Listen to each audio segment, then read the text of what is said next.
곽상도 전 의원에 대한 영장실질심사가 하루 앞으로 다가왔습니다. 구속 여부에 관심이 모아지고 있습니다. 앞서 라임 사태 때 알선 수재 혐의로 구속돼 실형을 선고받은 윤갑근 전 대구고검장의 사례와 비교되기도 합니다. 취재를 한 양시창 기자와 이야기를 나눠보겠습니다. 양 기자, 어서 오십시오. 네, 안녕하세요. 자, 영장실질심사는 일단 내일입니다. 내일. 예. 그렇습니다. 곽 전 의원의 구속 전 피의자 신문 영장실질심사는 내일 오전 10시 반 서울중앙지방법원 서보민 영장전담 부장판사 심리로 열립니다. 검찰이 어제 곽 전 의원에 대한 구속영장을 청구했죠.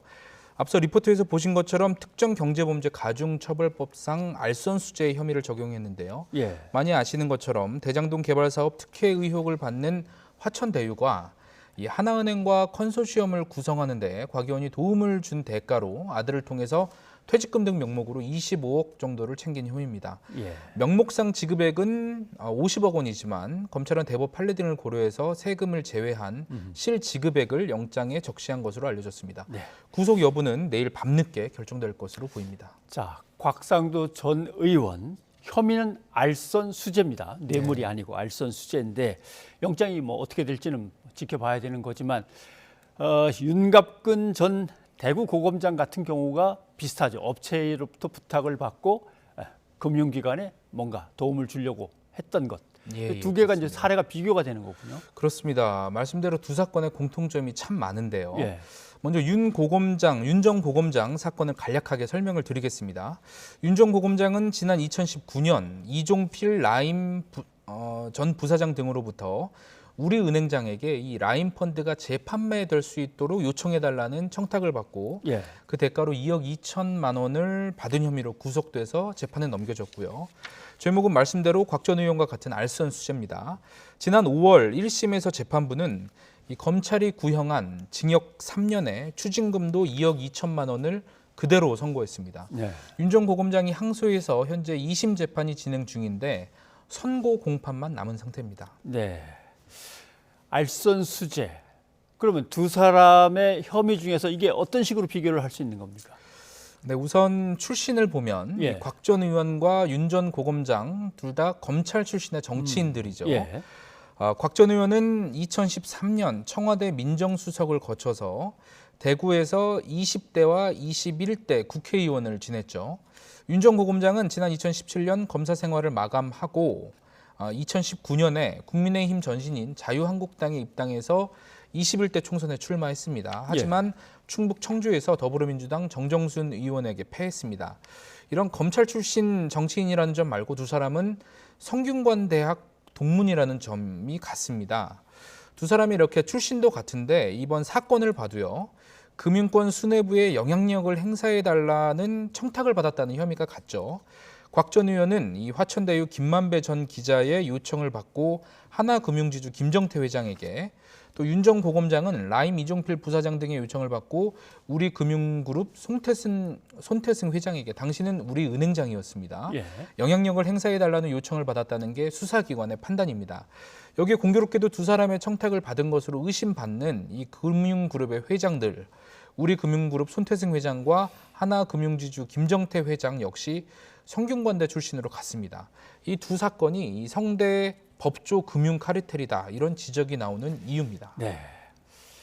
한 사람은 일단 뭐 전 의원이고 한 사람은 이제 의원에 한번 도전을 했다가 실패한 그냥 정치인입니다만 둘 다 검찰 출신 배경이 같고 또 혐의도 비슷합니다.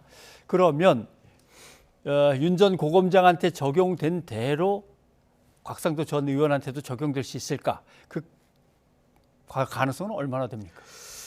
네, 이 말씀대로 같은 대학 또 검찰 또 같은 정당 출신의 두 사람이 성대 출신 금융회장에게 영향력을 행사한 게 아니냐는 의심을 받는다는 점 이런 예. 공통점이 있지만 차이도 있습니다. 예. 윤 전 고검장은 수수한 금액이 2억 2천만 원으로 이 20억 원이 훨씬 넘는 곽 전 의원보다 훨씬 더 적은 액수죠. 한 10분의 1 정도 되고요. 예.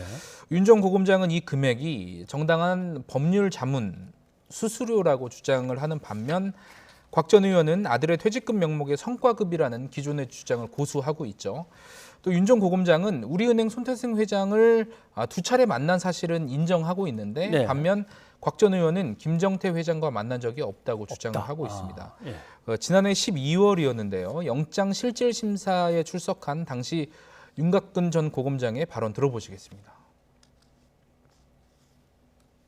정상적인 법률 자문계약을 체계로 자문료받은 거고 변호사로서 정상적인 법률 사무를 처리했을 뿐입니다. 이 점에 대해서 신문에서 잘 소명하겠습니다. 네. 물론 곽 전 의원은 아직 기소 전 단계이기 때문에 또 수사가 남았죠.